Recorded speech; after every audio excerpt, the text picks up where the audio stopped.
오늘 저는 사랑의 DNA라는 제목으로 여러분과 말씀을 나누고자 합니다. 네, 사랑의 DNA 이 말씀 나누기 전에 우리 영상을 하나 보겠습니다.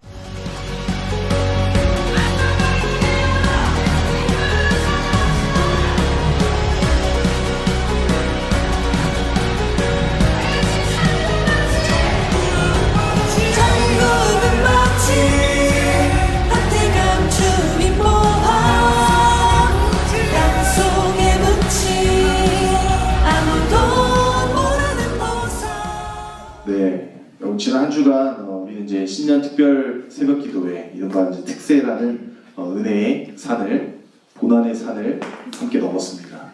네, 고난의 산을 하니까 다 공감하시는 것 같아요. 네, 매일 이른 새벽에 또 캄캄한 어두움과 또 추위를 뚫고 나와서 예배 자리를 지키는 여러분들의 청년의 모습들을 보면서 참 감사한 마음이 들었던 것 같습니다. 특히 저에게 되게 감동이 됐던 것은요, 매일 새벽 예배당 입구에서 또 졸린 눈을 비비면서 들어오시는 그 성도님들을 향해서 여러분들이 환한 미소로 이 지자스 씨를 바카스를 건네주던 그러한 여러분의 모습이었습니다. 사실 여러분들이 성도님들에게 건넸던 것은 단순한 에너지 드링크가 아니었습니다. 그것은 피곤에 지친 우리 성도들을 깨우는 응원이자 또 우리 공동체에 흐르는 따뜻한 하나님의 사랑이었습니다. 또한 지난 수요일 우리 그 피곤한 주중에 우리 새벽에 또 일찍 나와서 우리 찬양팀으로 섬겨준 찬양팀의 헌신을 기억합니다. 악기를 세팅하고 또 목을 풀면서 또 가장 먼저 하나님을 높여드린 그 섬김이 있었기 때문에 우리는 찬양을 통해서 또 더 깊은 하나님의 인재를 느낄 수가 있었습니다.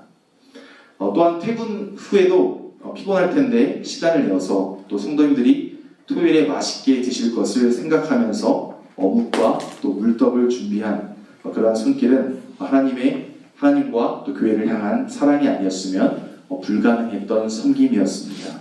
또 우리 첫 번째로 우리가 영상 먼저 보았잖아요. 그 영상도 또 우리 청년 두 분이 이렇게 촬영해주고 이렇게 편집을 해주었는데요. 이런 섬김은 우리가 사랑이라고 할 수 있는 것이죠. 여러분 사실 청년의 때에 새벽에 일찍 일어나는 것이 쉽지 않은 것 같습니다. 여러분 저도 청년이에요. 인정 안 하시는데 네, 좀 나이 든 청년? 네, 청년입니다. 그래서 사실 저도 사역자이긴 하지만 매번 일어나는 게 너무 힘든 것 같아요. 네, 그래서 한 알람 혹시라도 실수할까봐 제가 안 오면은 누군가는 하겠지만 힘든 상황이 오기 때문에 항상 잘 일어나려고 알람을 이렇게 10개 정도 맞춰놓는 것 같아요. 그래서 이제 아내가 안 일어나면 빨리 일어나라고 이제 그렇게 해서 한 번도 안 늦고 이번에 잘 이렇게 차별을 했습니다.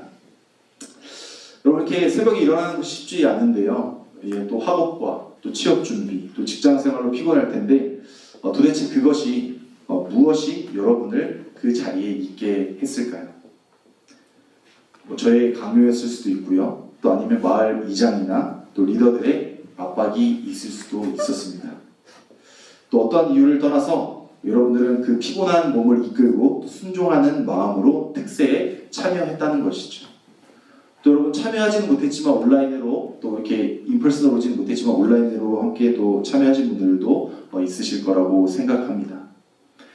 여러분은 움직였죠. 말로만 하지 않고 또 행동으로 옮겼던 그런 실천을 보게 되었습니다.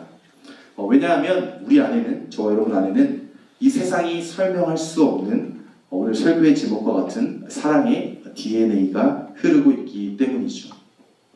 여러분이 보여줬던 수고와 섬김은 바로 여러분 안에 있는 예수 그리스도의 생명이 있다는 그 가장 확실한 증거임을 알게 됩니다.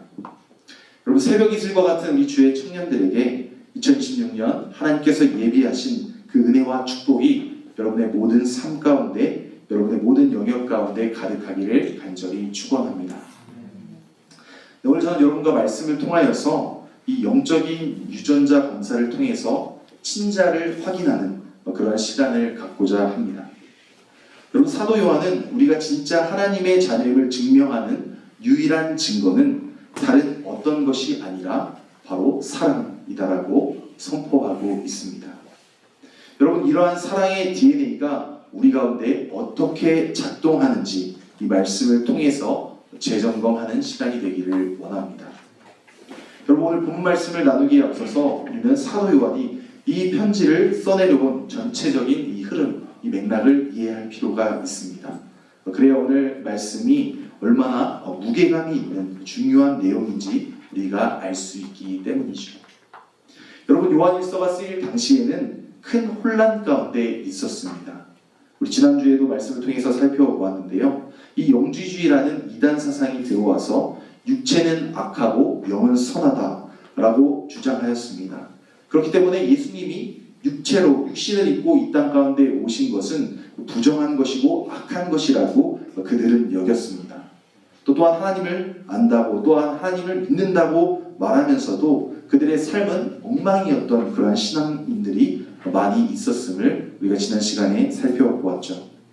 또 그래서 사도 요한은 1장부터 오늘 본문 말씀 앞절 4장 6절까지 해서 이 치열하게 진짜와 가짜를 구별하는 그런 기준을 말씀을 통해서 제시하고 있는 것을 보게 됩니다. 여러분, 1장에서는 요한은 빛과 어두움을 이야기하고 있습니다. 하나님은 빛이시니 만일 우리가 하나님과의 사귐, 코이노니아가 있다고 하고 또 어두움 가운데 행하게 되면 그것은 거짓말을 하는 것이다. 다시 말해서 죄를 숨기지 않고 자백하며 회개해야 한다는 내용이었습니다. 지난주에 함께 나누었던 말씀이기도 하죠. 또한 2장에서는 계명에 대한 순종을 다루게 되는데요. 말로만 주여 주여 하는 것이 아니라 이 주의 말씀을 지키는 자라야 진짜라는 그러한 내용이 담겨 있습니다. 또한 세상을 사랑하지 않고 적 그리스도의 영을 경계해야 한다는 것을 강조하고 있는 것이죠. 또 3장에 와서는 하나님의 자녀와 이 마귀의 자녀를 아주 적나라하게 대조하면서 표현하는 것을 보게 됩니다. 또 가인과 이 아벨의 예를 들면서 말과 혀로만 우리가 사랑하지 말고 행함과 진실함으로 해야 한다는 것을 도전하고 있는 것이죠. 또 형제를 미워하는 자는 자매를 미워하는 자는 살인하는 자라고까지 무섭게 경고하는 그런 말씀을 3장에서 보게 됩니다. 그리고 오늘 본문 말씀 바로 앞에 내용인 이 4장 1절에서 6절 말씀은 영에 대한 분별을 다루고 있는 것이죠. 진리의 영과 또 미혹의 영을 구분해야 한다는 것을 우리가 알게 됩니다. 여러분, 이렇게 숨가쁘게 진리를 수호하고 또 거짓을 분별하고 또 죄를 멀리하라고 외쳤던 사도 요한은 이제 오늘 본문 말씀인 4장 7절에 이르러서 이 모든 논쟁을 종결짓는 이 최후의 기준, 가장 강력한 이 결론을 내놓게 되는 것이죠. 여러분, 지식도 중요합니다. 또 교회 교리도 중요하죠. 또한 영을 분별하는 것도 중요하지만 그 모든 것의 정점이자 완성은 결국 사랑이라는 것이죠. 사랑하는 자들아, 우리가 서로 사랑하자. 여러분, 오늘 본문에서 이 진정성을 드러내는 결정적인 단어가 무엇입니까? 제가 앞에서 계속 말씀드리면서 반복되었던 단어이죠. 바로 사랑입니다. 첫째로 사랑의 기원은 거듭남으로 주어진 생명입니다. 우리 7절과 8절 말씀을 함께 읽겠습니다. 사랑하는 자들아, 우리가 서로 사랑하자. 사랑은 하나님께 속한 것이니 사랑하는 자마다 하나님으로부터 나서 하나님을 알고 사랑하지 아니하는 자는 하나님을 알지 못하나니 이는 하나님은 사랑이시니라. 아멘. 여러분, 우리가 여기서 주목해야 될 표현은요, 바로 하나님으로부터 나서라는 것이죠. 여러분, 요한은 서로 사랑하자는 그 권면을 그냥 어떠한 윤리적인 요청으로 던지지 않습니다. 먼저 이 사랑의 기원이 무엇인지, 그 사랑의 근원이 무엇인지를 짚고 있는다는 것이죠. 여러분, 사실 사랑은 감정의 문제가 아니라 이 출생의 문제임을 오늘 말씀을 통해서 깨닫게 됩니다. 그래서 8절 말씀은 단순히 사랑을 안 하면 나쁜 사람이다 라는 것이 아니라 사랑하지 아니하는 자는 하나님을 알지 못하나니 라고 하죠. 여러분, 사랑의 부족이 훈련의 미성숙이 아니라 더 근본적으로 우리가 하나님을 아는 그 관계 자체가 없는 상태를 드러낸다는 것입니다. 왜냐하면 하나님은 사랑이시기 때문이죠. 여러분, 사랑은 하나님을 아는 사람에게 필연적으로 흘러오는 하나님의 성품의 흔적, DNA이기 때문입니다. 여러분, 근데 우리는 신앙을 가끔 이렇게 오해하기도 한다는 것이죠. 내가 이제 교회를 다니니까, 신앙생활 하니까 내 성품을 고쳐야지, 또 내가 더 친절해져야지, 내가 더 또 사랑하는 모습을 보이고 그렇게 노력해야지. 여러분, 사실 이 마음 자체는 너무나도 귀합니다. 하지만 여기서 우리가 방향을 놓치게 되면 신앙이 생명이 아니라 자기 개선 프로젝트가 되는 것이죠. 그러면 사랑도 결국 내가 마음 먹고 만들어야 하는 그러한 성품이 되어버릴 뿐만 아니라, 조금만 지치면 그 사랑은 식게 되고, 또 조금만 상처를 받으면 그 사랑은 무너지게 되는 것이죠. 여러분, 요한이 말하는 사랑은요, 우리가 알고 있는 1차원적인 사랑이 아닙니다. 여러분, 사랑은 내가 결심해서 만들어내는 그런 능력이 아니라 하나님께로부터 난 생명이 우리의 안에서부터 흘러나오는 그러한 열매라는 것이죠. 다시 말해서 이 사랑의 출발점은 더 노력하자가 아니라 내 안에 그 생명이, 그 사랑이 있느냐라는 것이죠. 여러분, 거듭남으로 주어진 이 생명이 있는 사람은 완벽하진 않아도 결국 사랑의 방향으로 우리가 살아가게 되어 있습니다. 사랑은 그렇게 하나님께 속한 것으로 우리 가운데, 저와 여러분 가운데 나타나게 되는 것이죠. 그리고 여러분, 여기서 순서가 매우 중요합니다. 우리는 자꾸 이렇게 생각하게 되죠. 내가 사랑을 많이 먼저 실천하면 하나님이 기뻐하시고 그러면 내가 하나님의 자녀가 될 수 있지 않을까. 그런데 본문은 그 순서를 거꾸로 이야기하지 않습니다. 우리가 사랑을 많이 실천해서 하나님의 자녀가 될 수 있을까요? 우리가 사랑을 많이 실천해서 하나님의 자녀가 되는 것이 아닙니다. 우리가 말씀처럼 하나님으로부터 나서 하나님을 알기 때문에 우리가 하나님을 사랑할 수 있는 것이죠. 여러분, 다시 말해서 사랑은 조건이 아니라 결과이고, 또 자격을 따내는 행위가 아니라 이 새 생명이 있다는 증거임을 오늘 본문 말씀을 통해서 깨닫게 됩니다. 여러분, 여기서 우리가 이해해야 하는 것은요, 이것이 단순한 어떤 훈련의 문제가 아니라 우리의 본능의, 네이처의 문제라는 사실이죠. 여러분, 독수리가 하늘을 나는 법을 학원에서 과외를 받고 아니면 항공청에서 퍼밋을 받아서 날기 시작합니까? 아니죠. 또 물고기가 있죠. 여러분, 물고기가 헤엄치는 법을 노력해서 배우고 또 자격증을 따서 여러분 헤엄치게 됩니까? 아닙니다. 독수리는 독수리로 태어났기 때문에 하늘을 날고, 또 물고기는 물고기로 태어났기 때문에 물속에서 헤엄치며 살아간다는 것이죠. 여러분, 또 날고 헤엄치는 것은 그들의 실력이기 전에 그들의 생명, 그들의 본성이라는 사실입니다. 마찬가지죠. 여러분, 예수 그리스도를 인격적으로 영접하고 거듭난 born again 한 사람에게는 하나님 아버지의 성품인 이 사랑이 DNA처럼 심겨져 있다는 것입니다. 여러분, 여기서 말하는 거듭남은요, 내가 결심해서 새 사람이 되었다라는 그런 수준이 아니라 하나님이 저와 여러분 안에 새 생명을 시작하셨다는 말이죠. 여러분, 하나님이 우리의 마음을 새롭게 하시고 또 우리 안에 주님의 생명을 심어주셔서 이전에 나오지 않았던 것이 나오게 하시는 그러한 변화를 일으키게 됩니다.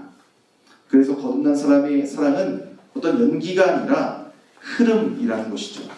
그것은 억지로 만들어내는 것이 아니라 안에 있는 생명의 길을 찾아서 밖으로 흘러나오는 것을 의미합니다.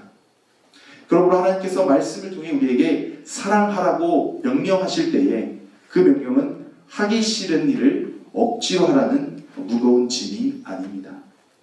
오히려 하나님은 우리에게 새 마음을 허락해 주셨기 때문에 이제 그 마음이 제 성격대로, 제 방향대로 살아가도록 부르신다라는 사실이죠. 그래서 이 명령은 이렇게 들려져야 합니다. 이제 너는 새 사람이 되었다. 하나님께로부터 난 자답게 살아라. 이 안에 심겨진 그리스도의 생명이 흘러가게 하라라는 것이죠. 여러분, 이것은 억눌려서 무거워지는 어떠한 명령이 아니라 새 생명을 받은 사람에게 들려지는 가장 자연스럽고 또 영광스러운 초대인 것이죠. 하나님은 저와 여러분을 억지로 끌고 가시는 분이 아니시라 우리 안에 심어두신 그 생명이 밖으로 나타나도록 길을 열어주시는 분이십니다. 여러분, 그래서 지난주 여러분이 피곤함을 무릅쓰고 또 지자스시를 나누고 또 찬양팀으로 또 촬영과 편집으로 또 어묵과 물떡을 만들어서 섬길 수 있었던 것도 단지 어떠한 책임감으로 억지로 짜낸 것이 아니라 여러분 안에 있는 예수 그리스도의 생명이 흘러나왔기 때문인 줄로 믿습니다. 여러분, 물론 솔직히 말하면 오늘 너무 피곤한데 가기 싫다라는 마음이 있을 수도 있고요. 또 이렇게 어묵을 만들 때 좀 올해는 안 했으면 좋겠는데 라는 마음이 있을 수도 있었을 거예요. 아닐 수도 있지만요. 네, 그런데 약간의 억지스러운 마음이 있었을지도 모릅니다. 그리고 찬양팀을 섬기는 것도 지자스 스티커를 붙이고 또 새벽 예배에 나와서 안내를 하고 이런 부분들이 억지스러울 수도 있었는데요. 그럼 여러분, 결과를 한번 보세요. 결과적으로 여러분께서 어떻게 하셨습니까? 순종하는 마음으로 와서 섬겼잖아요. 그렇죠? 여러분, 그 섬김이 가능했던 이유가 무엇일까요? 바로 여러분 안에 있는 이 사랑의 씨앗, 오늘의 말씀의 제목처럼 이 사랑의 DNA, 예수 그리스도의 생명이 결국 흘러나오도록 하나님께서 저와 여러분을 부르셨기 때문입니다.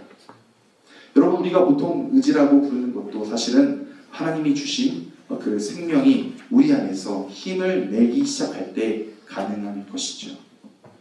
그런데 여러분, 8절은 이 말씀의 분위기가 바뀌게 되는 것을 보게 됩니다. 이 7절이 서로 사랑하자는 권면으로 우리를 끌어올린다면 8절은 좀 두렵고 엄중한 경고의 이 대조로 전환되는 것을 보게 됩니다. 우리 8절 말씀을 함께 읽겠습니다. 사랑하지 아니하는 자는 하나님을 알지 못하나니 이는 하나님은 사랑이시니라. 아멘. 여러분, 여기서 안다는 것은 단순히 지식적으로 아는 정보, 인포메이션이 아니라 인격적인 깊은 사귐, 그 관계의 알미라는 의미이죠. 본문은 이렇게 이야기합니다. 만약 저와 여러분의 삶에 사랑이 없다면, 형제 자매를 미워하고 용서하지 못한다면, 저와 여러분 안에 차가운 비판만 가득하다면 알지 못한다라는 사실입니다. 다시 말해서 저와 여러분은 하나님을 알지 못하는 사람일 수도 있다라는 이야기입니다. 여러분, 왜 그렇습니까? 왜냐하면 요한은 이렇게 이야기합니다. 하나님은 사랑이십니다. 여러분, 하나님은 사랑하시는 분 정도가 아니라 사랑 그 자체이십니다. 그러므로 그분과 참으로 연결된 그 생명은 그 연결이 실제라면 반드시 삶의 자리에서 열매로 드러나야 한다는 것이죠. 여러분, 마치 우리가 이 전구가 있잖아요. 라이트가 있는데 이 전구가 스스로 빛을 만들어내는 것이 아니라 전기가 흘러 들어올 때에 자연스럽게 이렇게 빛을 내는 것처럼 말이죠. 여러분, 전구가 이렇게 빛을 내는 것은 이것이 대단해서가 아니라 전기가 들어오기 때문이죠. 마찬가지로 우리가 사랑할 수 있는 것도 저와 여러분이 훌륭해서가 아니라 하나님의 생명이 우리 안에 흘러 들어와 있기 때문입니다. 여러분, 그래서 사랑은 우리의 자랑이 아니라 하나님께로부터 난 생명이 만들어내는 결과라는 것이죠. 여러분, 우리가 할 일은 이 사랑을 억지로 만들어내는 것이 아니라 그 생명이 막히지 않도록 그 연결을 붙들고 흐름을 가로막는 것들을 걷어내는 것이죠.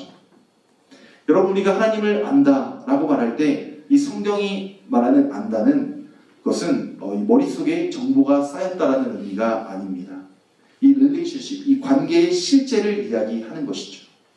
하나님과 연결되어 있고 그 연결이 삶의 방향과 또 태도를 바꾸는 인격적인 삶을 의미합니다. 그래서 하나님을 아는 지식은 반드시 이 삶의 자리에서 열매로 확인되는 것이죠. 다시 말해서 하나님께로 난 생명은 우리가 오래 숨길 수가 없습니다. 결국 흘러나오기 때문이죠. 그리고 그 흘러나오는 가장 분명한 열매가 무엇입니까? 바로 사랑입니다. 그래서 오늘 7절에서 8절 말씀은 저와 여러분에게 이렇게 묻는 것이죠. 지금 네 안에 있는 생명은 무엇을 흘려보내고 있느냐? 여러분, 사랑이 흘러나오고 있다면 그것이 바로 하나님께로부터 난 이 생명의 증거입니다. 반대로 사랑이 막혀 있다면 오늘 말씀은 우리를 정죄하고 흔들려는 것이 아니라 살리려고 흔든다라는 것이죠. 너의 힘으로 사랑을 만들어내라는 것이 아니라 근원으로 돌아와라. 하나님께로부터 난 생명으로 다시 연결되라. 그 생명이 다시 흐르게 하라는 의미인 것이죠. 여러분, 두 번째로 사랑의 실체는 화목제물이 되신 예수님이십니다. 여러분, 그렇다면 하나님이 사랑이시라고 하시는데 도대체 그 사랑의 실체가 무엇일까요? 여러분, 우리가 드라마를 보게 되거나 또 노래에서 듣는 어떠한 그 사랑 이야기, 이 달콤한 사랑과 무엇이 다를까요? 9절과 10절에 그 사랑의 정의가 나오게 되는데요. 우리 9절과 10절의 말씀을 함께 읽겠습니다. 시작. 하나님의 사랑이 우리에게 이렇게 나타난 바 되었으니 하나님이 자기의 독생자를 세상에 보내심은 그로 말미암아 우리를 살리려 하심이라. 사랑은 여기 있으니 우리가 하나님을 사랑한 것이 아니요 하나님이 우리를 사랑하사 우리 죄를 속하기 위하여 화목제물로 그 아들을 보내셨습니다. 아멘. 여러분, 이 짧은 이 두 구절의 말씀에는요, 복음의 핵심이 담겨져 있습니다. 여러분, 진짜 사랑에는요, 이 두 가지가 특징이 있다라는 것이죠. 첫 번째로는 이 사랑의 주도권은 하나님께 있다라는 것입니다. 그 주도권이 저와 여러분에게 있는 것이 아니라 하나님에게 있다라는 것이죠. 여러분, 우리가 하나님을 사랑하는 것이 아니요, 10절에 나와 있죠. 여러분, 이것이 바로 은혜입니다. 우리가 어떠한 자격을 갖춰서 우리가 특세를 빠지지 않고 나와서 우리가 주일날 예배에 빠지지 않고 나와서 하나님이 저와 여러분을 사랑하시는 게 아니라는 것이죠. 우리가 여전히 죄 가운데 있을 때에 하나님을 무시하고 우리가 내 마음대로 살 때에 하나님이 저와 여러분에게 먼저 찾아오셨다는 사실입니다. 여러분, 세상에서는요, 너 자신이 너를 증명하면 받아줄게 라고 말하면서 어떠한 조건을 겁니다. 하지만 하나님께서는 내가 너를 선택했기 때문에 너는 존귀하다라고 선포하시고 여기시는 것이죠. 저와 여러분에게 어떠한 전제 조건으로 어떤 조건을 두시지 않는다라는 사실입니다. 두 번째로 화목제물이 되어주셨다는 것이죠. 여러분, 이것은 구약의 제사제도를 배경으로 하고 있습니다. 여러분, 죄의 대가는 반드시 요구가 된다는 것이죠. 성경이 이렇게 기록합니다. 죄의 삭은 사망이다. 이 죄의 삭은 죽음으로밖에 대신할 수 없는 것입니다. 여러분, 공의로우신 하나님은 죄를 그냥 못 본 척 덮어두실 수가 없으시다라는 것이죠. 여러분, 우리가 지은 죄, 하나님을 떠난 이 반역의 대가는 우리가 감당해야만 했습니다. 그것은 영원한 죽음, 영원한 화산이라고 할 수 있죠. 그런데 우리 예수님께서 십자가에서 저와 여러분을 위하여서 피 흘리심으로써 우리가 받아야 했던 그 모든 진노와 그 심판을 대신 받으셨다는 사실입니다. 여러분, 본문 말씀에 나온 이 화목제물이라는 말은 쉽게 말해서 대신 죽어주신 제물이 되었다라는 뜻입니다. 여러분, 이것은 우리가 아는 낭만적인 사랑이 아닙니다. 철저한 희생의 사랑인 것이죠. 나는 너를 끝까지 포기하지 않을 거야. 너희의 죄를 대속하여서 너희를 살려낼 거야.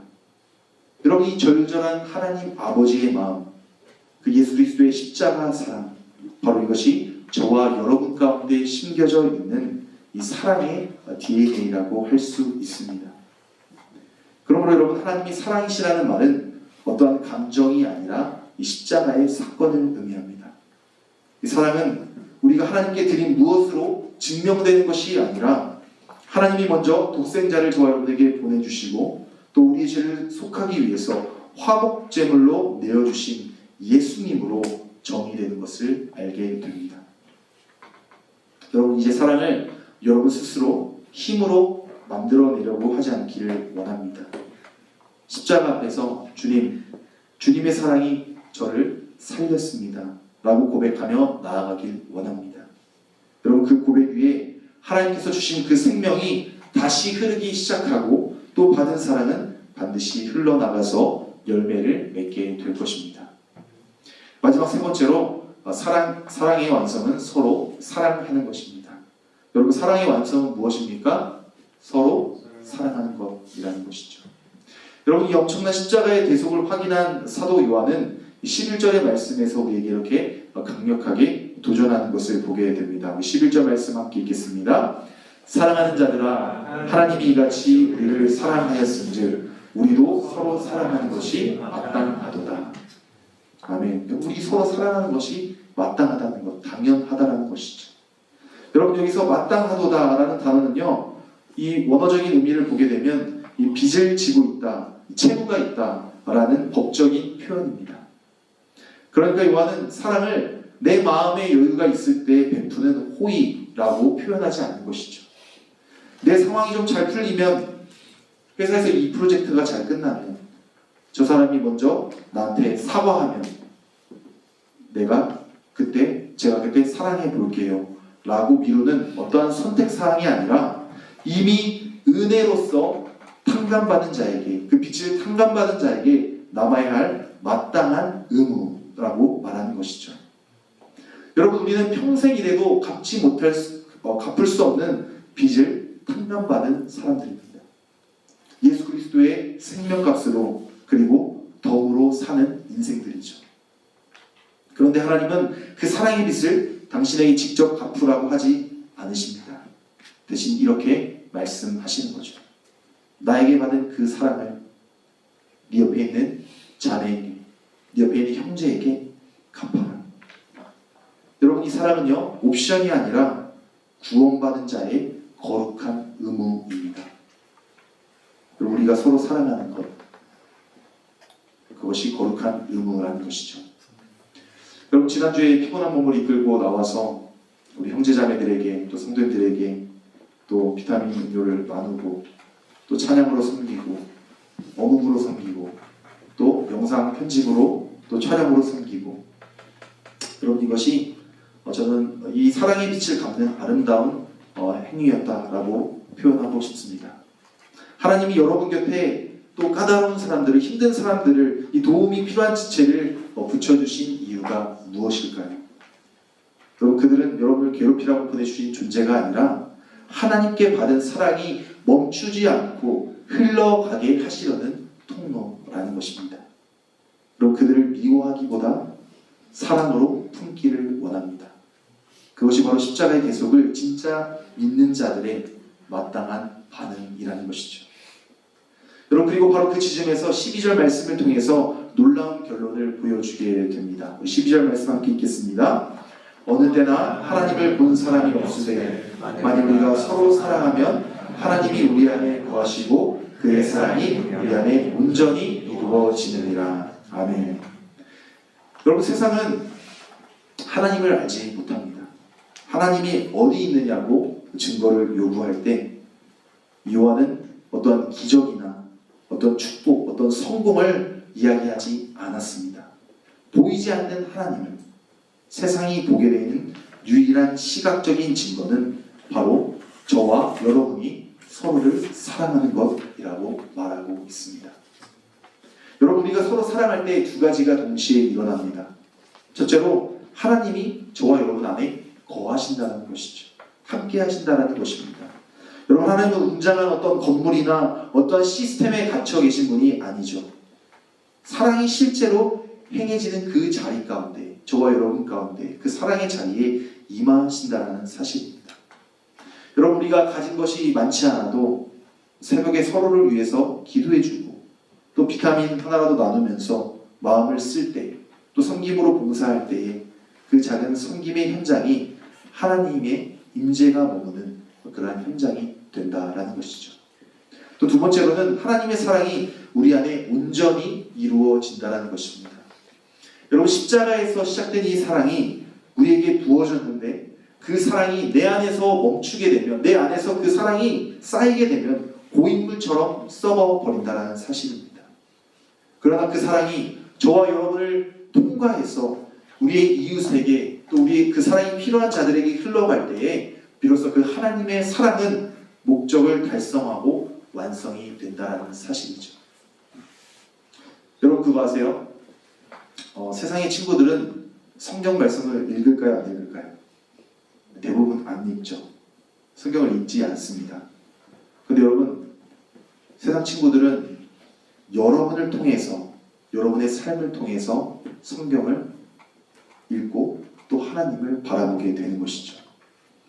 여러분, 경쟁 속에서 친구들을 또 동료들의 손을 잡아주고 또 나의 이익보다 이 공동체의 이익을 구하고 또 악을 선으로 갚을 때에 세상은 여러분을 통하여서 저들이 믿는 하나님은 진짜 살아 계시는구나 라는 것을 여러분을 통해서 그 하나님의 사랑을, 그 하나님을 보게 된다는 것이죠. 여러분, 그러므로 결론은 분명합니다. 십자가로 빚진 우리는 서로 사랑해야 한다는 것이죠. 여러분, 그 사랑이 흘러갈 때, 저와 여러분을 통해서 흘러갈 때에 보이지 않는 그 하나님이 드러나며 또 하나님의 사랑은 저와 여러분 안에서 완성될 줄로 믿습니다. 말씀을 맺겠습니다. 우리 사랑하는 나우 청년 여러분, 오늘 말씀을 우리가 꼭 기억했으면 좋겠습니다. 여러분, 복음은 복잡한 것 같지만 복잡하지 않습니다. 아주 명확하기 때문이죠. 하나님은 사랑이십니다. 여러분, 그 사랑은 단순히 말로만 끝난 사랑이 아니라 그 사랑은 이미 저와 여러분에게 보내졌다라는 것이죠.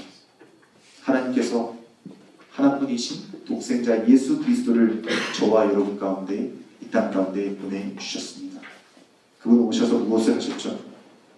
저와 여러분의 죄를 대신 담당하시는 화목제물이 되어서 십자가에 대속하여 주셨습니다.